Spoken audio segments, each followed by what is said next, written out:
So, we're back with the Power We Hold podcast. I'm Vanessa Albury, your host, and I'm with my co-host, Caleb Williams. Hi. I'm so excited to be having another conversation with you. I just am in such awe of you as a person. I don't mean to make you blush, but I just really value you in so many ways. I think you know this, but I want to make sure everybody knows. Your perspective is always so clear and generous and self-aware, and as I learn how to be a better ally to all people, and of course, as we've talked about, I'm starting with Black people and BIPOC, but I'm not excluding the LGBTQAI plus community and all people, and the environment. It's important to me to have people that I can talk to about what's going on, and I appreciate so much your generosity of spirit and being willing to have like these conversations with me.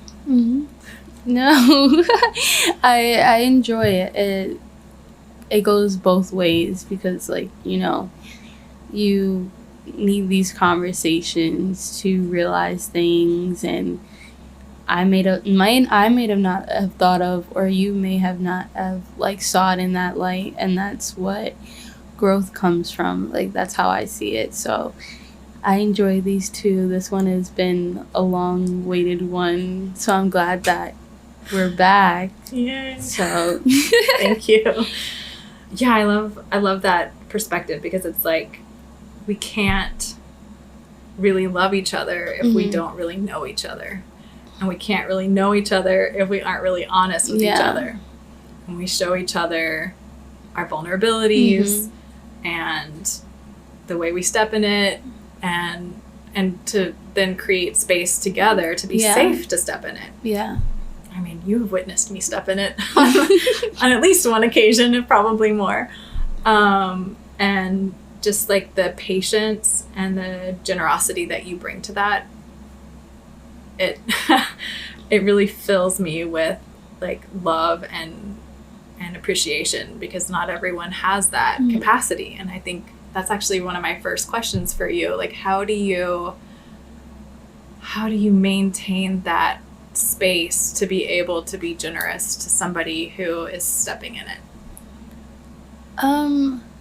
I don't know. I always go by this, like, I always have this desire of, like, I want to be loved and loved others. And that's just, I think that's just my whole persona. Like, I just love people. I'm very, like, even situations where people may do me dirty, I'm always, like, forgiving them, and then finding, we may not have the same relationship because something did happen that, you know, did hurt me, but a new relationship will form, and, you know, I will have this new form of love, like, for you, you know. So it's like, yeah, it just moving with love and care, and, you know, wanting to see the best in people. I think that's what really it is. I always try to see the best in people, and knowing that, like, you don't just wake up and be like, I'm perfect. Yeah, I'm perfect, or I don't like this. You know what I'm saying? Like,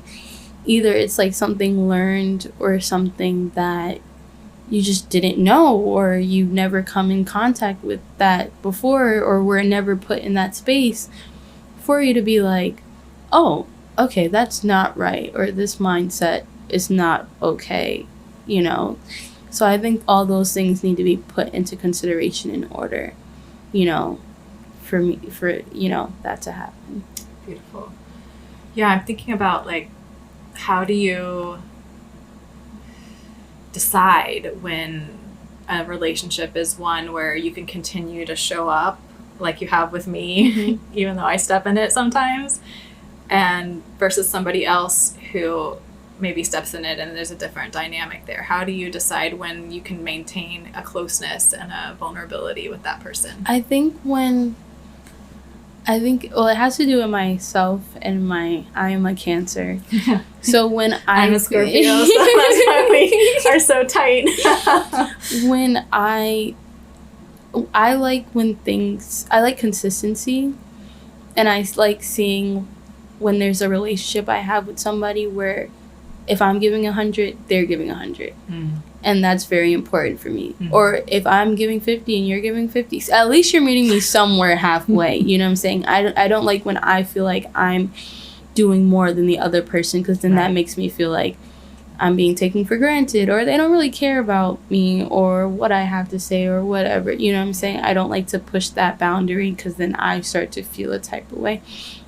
But when something is half and half, or I just know that person is genuine, then it's just like, okay, I like make space for them, and they have this place in my life, in my heart, that I do care. You know what I'm saying? So that allows me to be vulnerable. And when you're vulnerable, they're vulnerable, and that just adds to a great relationship, because it allows for a safe space. Nobody's perfect. Nobody is going to get it right all the time. Like, sometimes we need to be checked. I need to be checked, you know what I'm saying? So, like, you need those people in your life. Yeah.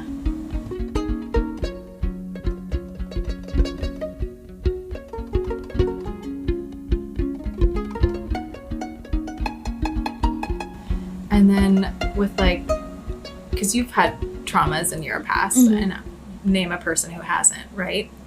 Even the people who appear to not have trauma, they all do. We all do.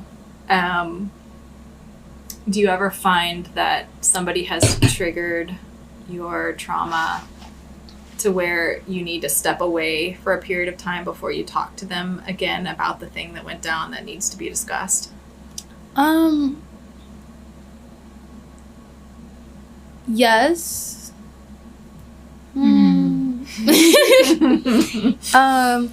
Yes. It wasn't a long time per se, or maybe I don't recall like how long the conversation took to happen, but it was a trauma. It wasn't trauma. It was a trigger that happened, and I just remember crying a lot, and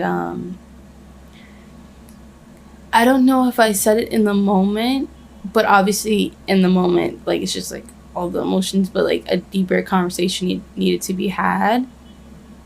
But yeah, it does take time, or even if it's not like, I feel comfortable saying the trigger, like the trauma, so like, because it just would give more context. Yeah, do it, please. So yeah, when I was younger, I was sexually assaulted. So certain triggers are men. If I'm walking on the sidewalk and they're too close, or if I'm like touched, or my fear of being touched by somebody I don't know, or I just don't like people touching me, and just general. So those are little triggers. Sometimes I cannot tell the person this is a trigger, because it's like they were just touching my arm and they didn't, you know what I'm saying? Yeah.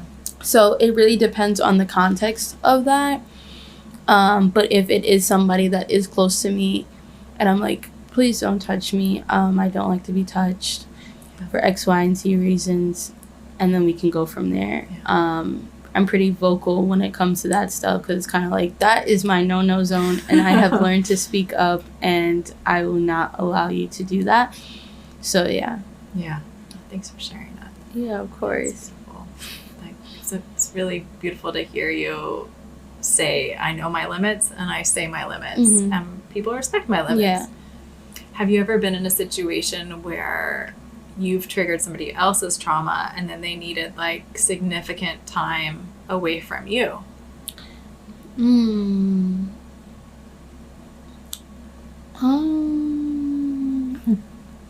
I don't think so. I don't. I guess an example would be one of my past relationships. They didn't grow up saying, in their family, saying I love you. Oh, wow.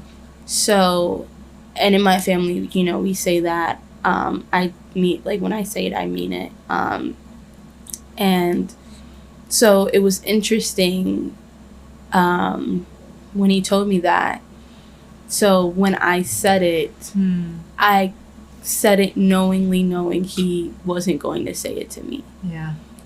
And he didn't. Right. And I was okay with that because I was comfortable in myself to know that I love you and I can tell you that. And with time, he did say it to me. So that's beautiful. Yeah. Wow. I hope that counts as answering your question. I think that counts. I mean, that's a really beautiful example. I feel like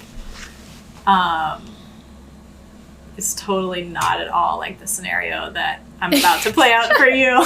I was like, I bet she's never ruffled anyone's feathers so hard that they've been like, I can't talk to you for 6 months.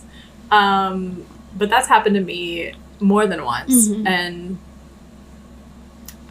it's hard for me to not take it personally sometimes when somebody needs to not talk to me, because this is one thing I love about you. If there's something that's misunderstood, even on the smallest level, you're like, hey, let's talk. Yeah. like yes, even last this week when you were like, did I do something? And I was like, you did nothing. I just literally have like not been on my phone and have 10 million things in my head, and you're one of the 10 million things that I'm going to get to, just not right now. So yeah. And I so appreciated that because I heard you running and you took the time to just like be like, no, everything's fine. Everything's fine. I'm like, okay, cool.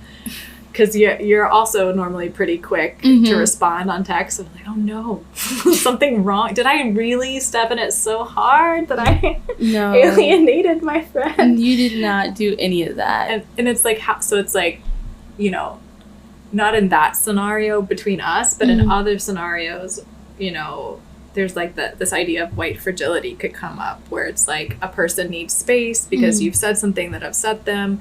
They haven't been able to put it into words yet because they're upset.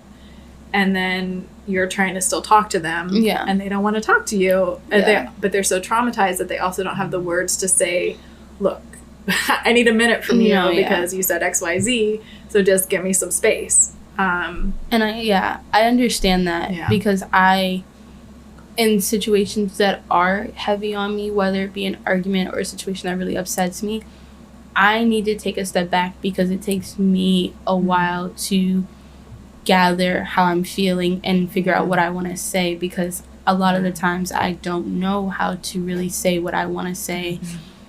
And that's why I make art to say what I want to say, because I do not know how to say it. So and like also my emotions usually come first. So growing up, I would always cry. Is that Cancer? And I would cry and then try and talk, and it's just like I can't speak because I don't know what I want to say. So I've learned in relationships, whether friendships or with significant others, that if there's a situation where either like you triggered a trauma or you're just having an argument, it's good to take the time to step back because it allows you to get away from the emotions that are arising and really think about, okay, what did this person say? What did I say? How do we move forward? Get the emotions out of the way first. Feel your emotions, and then let's think logically. And then let's communicate. I mean, that's so important, and I've learned that too, that when I'm in my emotions and I'm trying to deal with something, that often doesn't work out so well for me. But sometimes I feel the pressure of an immediacy to deal with something because of a timeline that's playing out, or it's actually my perception of a timeline. It's maybe not a real timeline. It's like a fear of a timeline. And so then it's like I haven't worked through my emotions, but this needs to be dealt with because like it's right now. And it's like stepping away from it and just like saying, I don't care about the timeline. I need to deal with me first. Like I am my priority. No matter what's going on with you, I am with me. I choose me, you know? And that can be hard to do sometimes. And then in the context of like race, you know, there's emotions on all sides. Yeah. Especially when it's like, it's not intentional racism, right? When it's inadvertent because we were all born into the world that is racist and inherently breathe it in like air when we first breathe. There's a lot of unlearning to do that has to be very intentional. Yeah.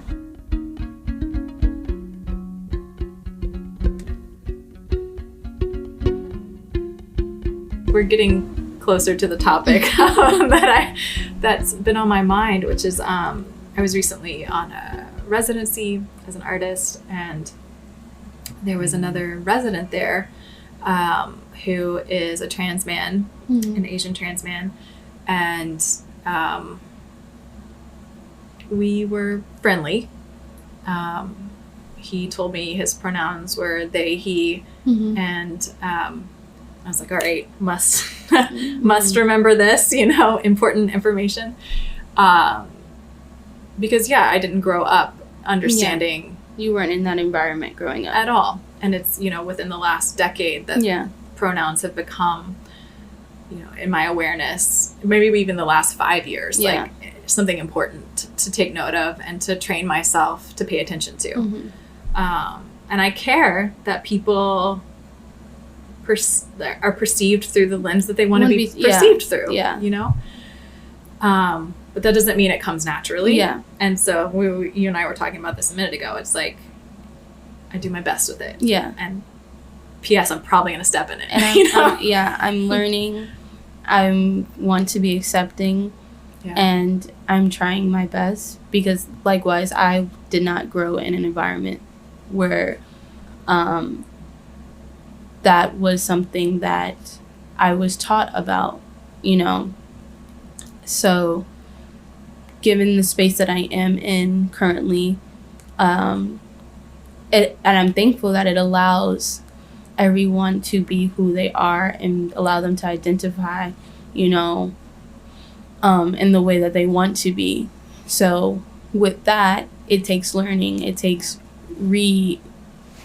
learning my brain to understand, you know, and I've actively, like, I can say now that I've been actively working on it, and I'm like happy about it because, you know, I know that I, as a Black woman, want to be seen and how hard that is for me. And like, yeah, it's important. And I think really we all want to be seen, and we all want to be loved as we are, and we're also afraid, you know. So it's like peeling away the fear to be vulnerable, to be honest next to someone else, and will they honor it? You know, there's only one way to find out. Yeah. You don't get any guarantees on the front end. Yeah, so at this residency, I was facing a lack of funds in my bank account and no car, and being in a remote place where a chef would come Monday through Friday, cook a dinner, and then the leftovers would be eaten by all 6 of us on the residency throughout the day. And over the weekend, the chef didn't come at all. So there were 3 days coming up that no new food was going to be coming into the house. And I didn't know what the chef would be bringing that day. And I have certain dietary restrictions, so I knew I couldn't eat just anything. And there were some leftovers in the fridge that I knew I could eat. So I was like, okay, cool. Like, I'm going to be fine. I don't have a car to go get groceries. Yeah. I don't have the cash to like do some drop off delivery service.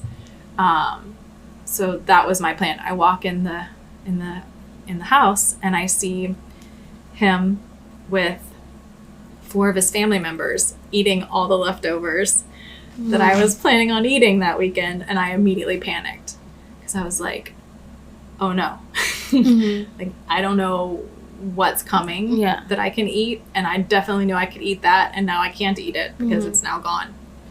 And I didn't know this at the time, but there's a rule that you're not supposed to have outside people eating the food because there is a limited resource.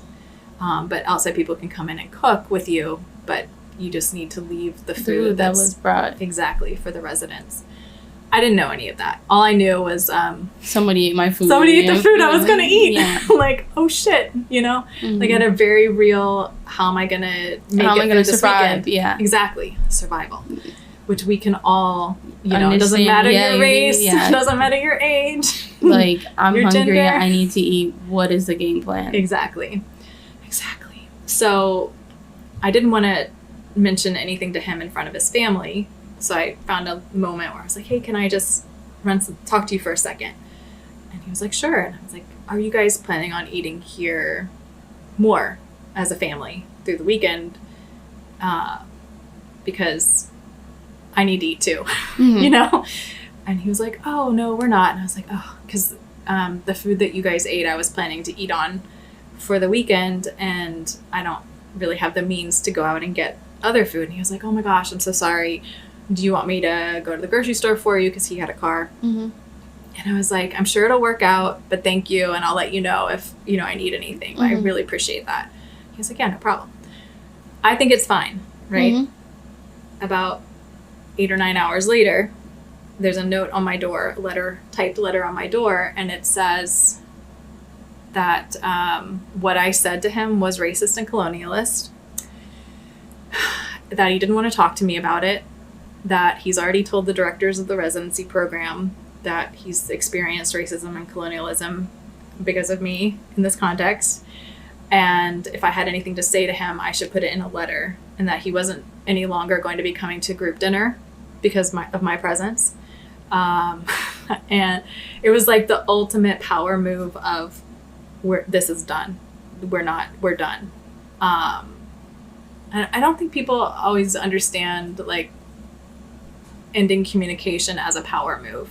But when you step out of it, it's like, there's nothing you can do. It's like your head spiraling. Like even if when people block you, it's like, what? Like, I'm not about to email you, but like, what is this? Like, it's like it hurts on a different level. Yeah. There's no recourse. There's no dialogue. It's done. It's like your fate is sealed in that person's conception of you. Yeah. Well, it's a different kind of closure. Yeah, I mean, it's a slammed door kind of closure. And so I was like instantly like petrified and devastated, and then my next thought was, oh my God, he's had such terrible experiences in the past that this is his reaction. Like, it was clear to me it was a trauma response on his behalf. And then I realized, like, this is my trauma and his trauma hitting heads. You know, my trauma around scarcity of food, and his trauma around, you know, white people being racist and colonialist, to cut it straight. But so I wrote him a letter back, and I was like, look, I'm so sorry to hear that you've had such terrible experiences in the past that, you know, you feel your only recourse is to write me a letter, and that sucks. Like, that was my first out of the gate context. Just like, that's terrible. And I really see how our two traumas are like knocking heads right now, and I feel like if we could have a conversation, we could really clear this up. Do you really want to decide that what I said to you is purely racist and colonialist, or are you open to that it could be something else, that like, I'm a human that needs to eat food. Can we relate to each other on this basic level, you know? And I was like, I'm here for the hard conversations. Like, this is, you know, that I'm game to talk about the hard stuff, because that's where the healing is. And I said, I want to be the white person that gives you a different experience, like a better experience, a healing experience, that then you can enter other relationships remembering that you had that too. I didn't hear anything back.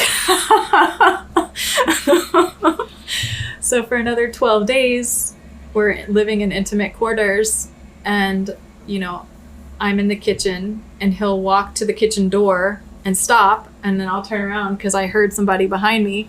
I see it's him, and he doesn't come in the kitchen until I leave.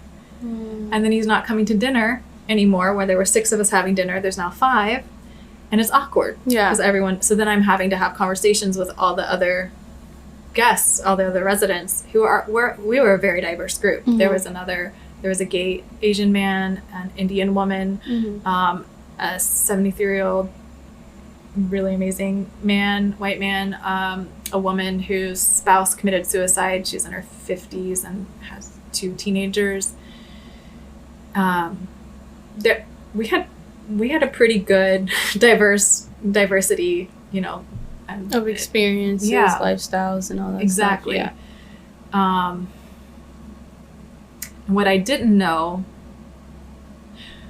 was that he was on chemicals because he was about to have surgery to change his organs from female to male, and his mother won't call him by his boy name, and he was just that day with his mother, so it was just like a lot going on for him. But I didn't have that context in our conversation, and I'm glad I spoke up for myself, but I also now wish that I had waited a little bit because I was having an emotional reaction to scarcity. Yeah. So I see that, like, my lack of feeling supported or scared of not being supported, because I was actually quite supported. Later, the chef came, brought food, and it was stuff I could eat. But I didn't know. You didn't know that what was happening. Happen. Exactly. So it was like, can I trust that I'm taken care of in this world? And can I allow myself and others the grace to deal with myself before I come to deal with someone else? Yeah. I think, I think that it's interesting because you both had emotions that you were feeling, and in a way you were projecting your emotion of fear of scarcity of food onto this other person. Yeah. And then they're projecting their other emotions onto you. So it's like literally a clash. Totally. And, you know, that happens with people every day, whether it be with racism or just in general, like just life situations. Like, people are constantly projecting. Yeah. And that's where self-awareness is very important, you know, to allow us to take a step back and be like, maybe it's not the right time. Maybe let me call you back. You know, let me talk to you in a few when I'm not feeling all these emotions that are hitting me all at once, and then come back into the situation, you know. Totally. I'm sorry that they did not respond.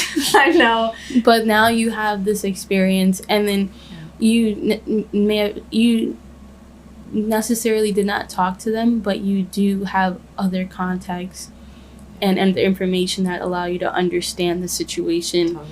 And, you know, this doesn't necessarily seem like to me as a conversation in regards to racism, but rather projection, you know, and dealing with oneself first. Dealing with yourself and your emotions and getting yourself together before then addressing somebody else. You know, because, like, let's just say it went as if, you know, you were like, oh God, I don't have any food.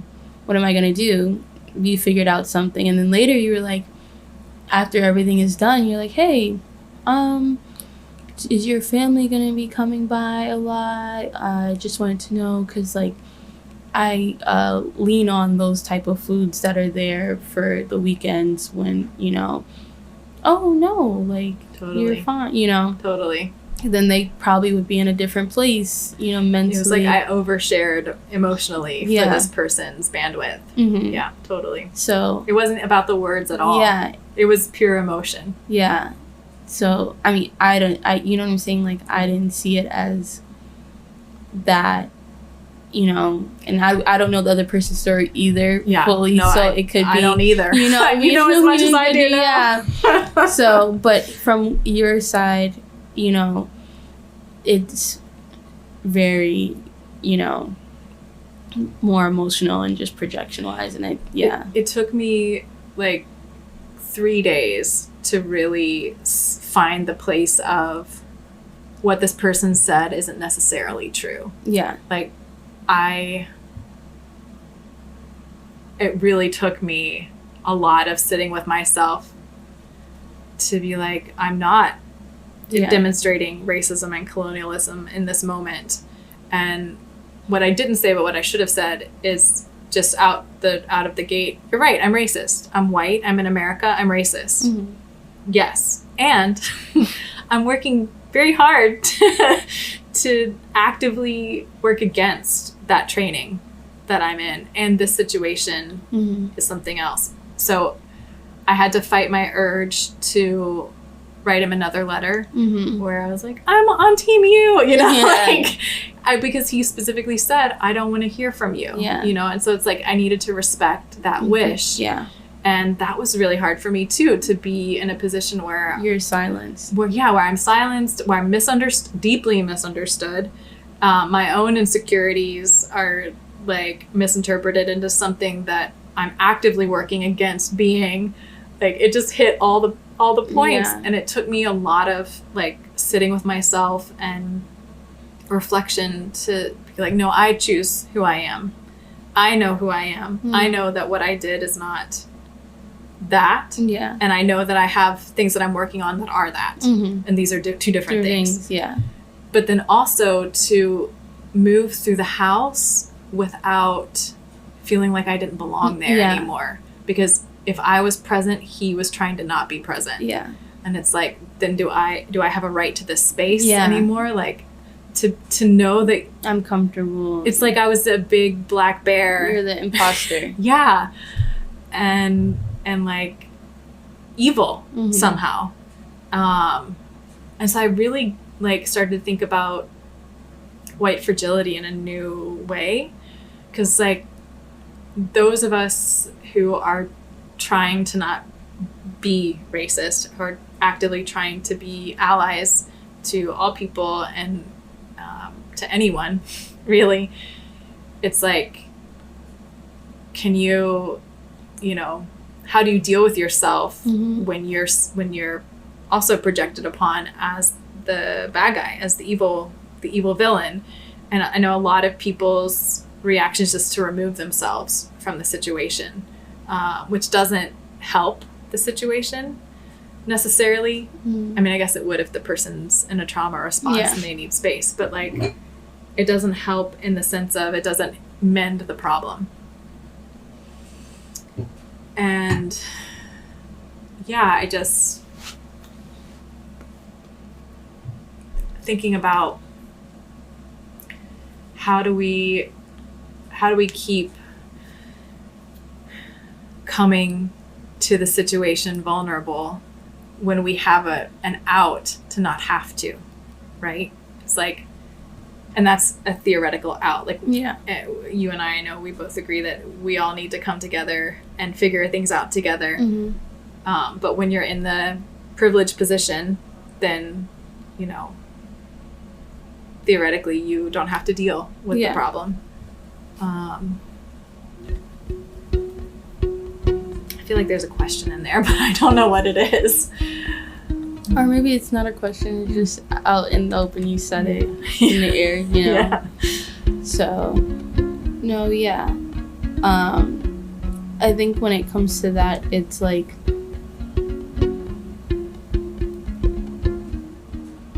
I don't know the answer. I'm not gonna hold you. You know, it's kind of like, it's a work in progress with anything. But the fact that every time you're choosing not to take the out is you continuing to grow. And it's like, you're, you know, the same way, you know, I and Black and brown people are constantly having this, we are subjected to these stereotypes. Like I was telling you before, like as soon as we get out the womb, except we don't get an out.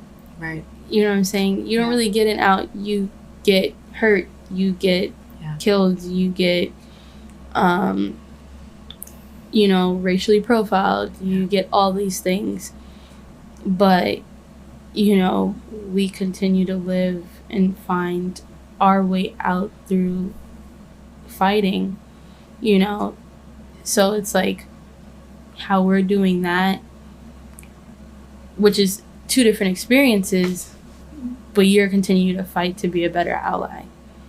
It's like, are you fighting, I feel like I heard in that you're not just fighting the system, but you're fighting to hold on to that, you know who you are. Yeah.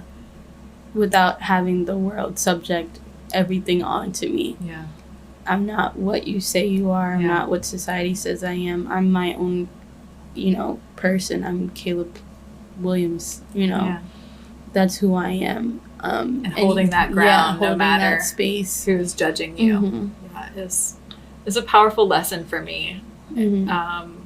To see that within a racial context, even though the issue actually wasn't racism. Yeah. But I then had to look at it through that lens. Yeah. So I'm very grateful actually for the experience. Mm-hmm. Because it was training. No, yeah. It went from 0 to 100 very quick. Very quick. Within 8 hours. Yeah. Yeah. But it definitely, like you said, like, experience as such are eye-openers, Yeah. Like, you needed this. And there may be other experiences like this, but at least now you will know, let's take a step back, let's reevaluate. And hopefully we can have a conversation this time that allows us to realize, oh, we're at a misunderstanding here. I was just hungry. Yeah. I'm hangry. I'm freaking out. You know what I'm saying? Like, yeah. So. It's making me think of a quote from, or I guess it wasn't a quote, but something that I heard in the 15 Minutes of Shame documentary. Loretta J. Ross, who's a professor and a human rights activist, she was talking about call in and call out culture. Mm-hmm. So like call out culture meaning you're calling people out for stepping out of line and then opening them up to being canceled, right? Whereas call in culture is you're calling them in, you're showing them where they have misstepped and you're inviting them to make a better choice. Yeah. And she said in the documentary that call in doesn't always work. Mm-hmm. And my thought, and she was like, but we got to try. Yeah. And my thought is like, yeah, of course it's not going to always work, but shouldn't that be the thing we try first? Yeah. Yeah. Shouldn't we give everyone that option first? To understand or even be like, whoa, yeah, I never thought about that. I was never in that situation. Yeah, totally. I just freaked out for a second. I was like, did I not hit record? Yeah, that would have been rich, right? I would have been like, do this again in 2 weeks. You'll be like, yeah, Vanessa, I'll see you in 2 weeks. That was a lot. But yeah, so, and it made me really think about how often are racial clashes between individuals not actually only about that. Mm-hmm. And there's like inadvertent racism where it's not conscious, and there's overt racism, and then there's surely sometimes that it's not about race at all, but it's perceived that way for obvious and apparent reasons. And it's like, how often is it overt racism, and then it's like, can we offer each other some grace when it's inadvertent, while also, it's like the balance is offering grace while also respecting the trauma of those who have been hit over the head over and over and over again with inadvertent racism. The like quiet, subtle glances, the daily being picked at. So, and I see you as someone who's so able to balance these things. Like you have a daily, regular experience of not being accepted as who you are, Caleb Williams, because your skin is brown, while also being open to people who, like me, make inadvertent racist actions or thoughts or say things that, I don't mean to be racist. I am actually actively trying to not be, but I'm gonna do and say things that are. And I'm in awe of your ability to balance that. Mm-hmm. Yeah, and I wonder what advice you have for people who,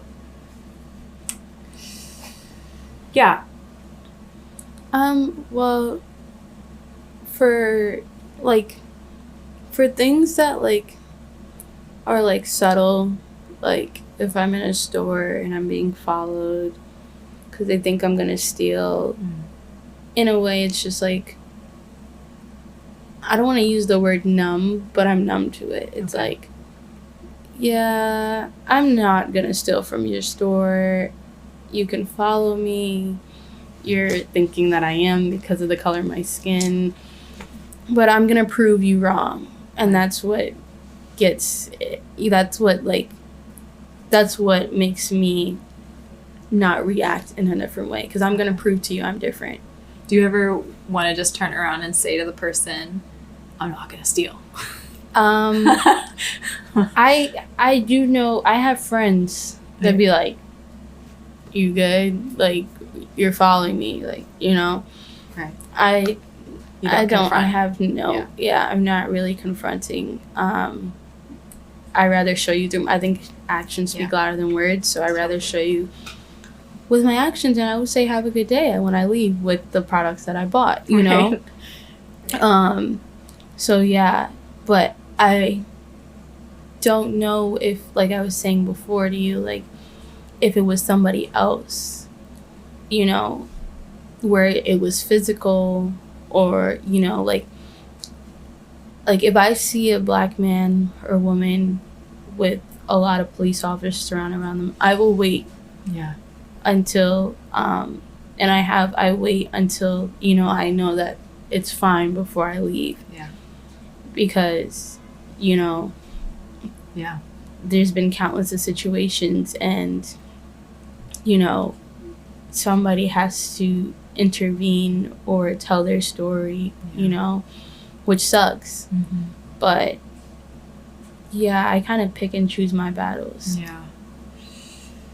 There've been a couple moments in the city over the summer where I saw 15 police for one person.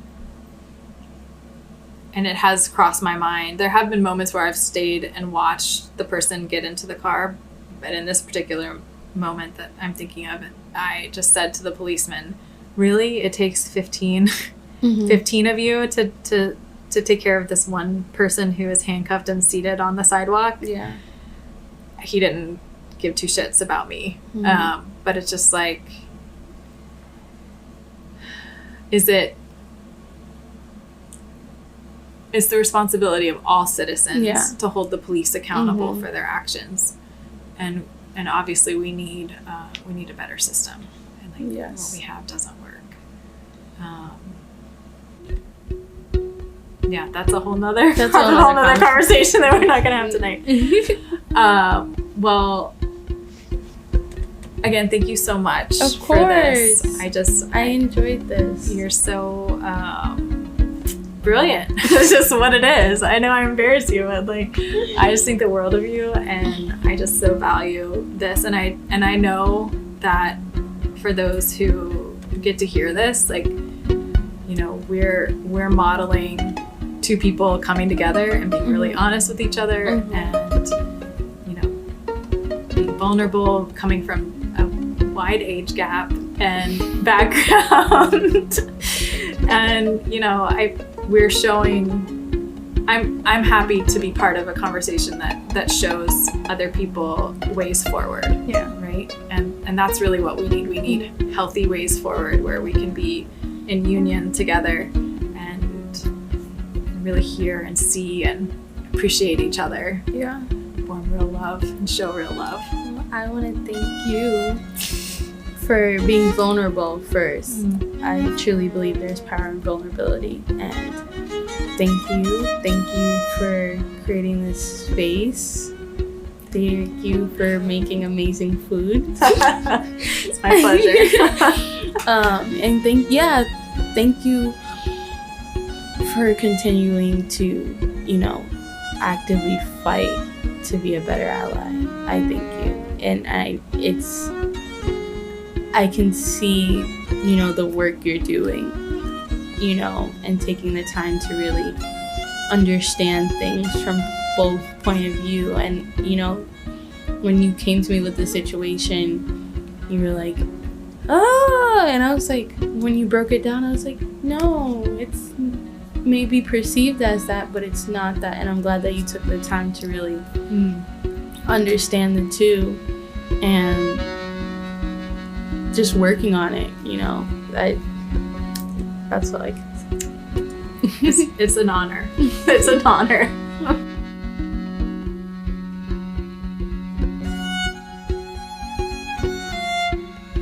Creating this podcast is an absolute honor, and I'm so thankful to each one of you who listens in, whether or not you agree with what is said. What matters is that we're talking about how to create the future we all deserve with equality and a sustainable relationship to the planet. We need to view each other as family and Earth as family.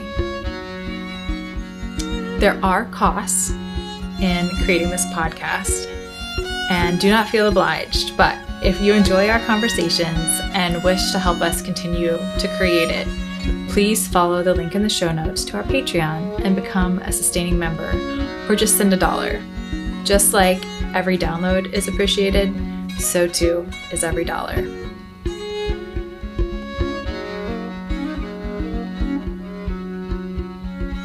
Thank you for joining us on the Power We Hold podcast.